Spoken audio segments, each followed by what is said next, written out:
lang. So, itong latest version naman, so, ito yung for testing pa, no? Kunti pa lang gumagamit and possible na mas marami siyang bug compare dito sa ating long-term version. Okay?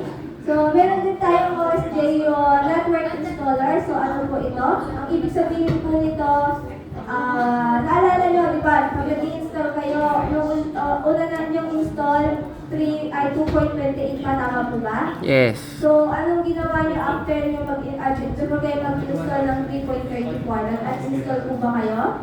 Hindi na. Kung hindi kayo nag-uninstall, so possible, pag nag-type kayo ng QGIS dito, marami nang naka-install. Meron kayong 3.28, meron din kayong 3.34. So, dalawa na yung inyong QGIS, no? So, kapag ginamit nyo yung ating network installer, hindi na po yung dadalawin yung application. Automatic niyang i-update ito. Gusto nyo i-update yung inyong QGIS. I-update nyo lang gamit itong network installer na hindi na kayo mag-uninstall, no? Ng isa pang version. Ang gagawin nyo na lang, i-update na lang yung kapalitan na lang na yung isang QGIS na version nyo, no? I-update niya ng higher version.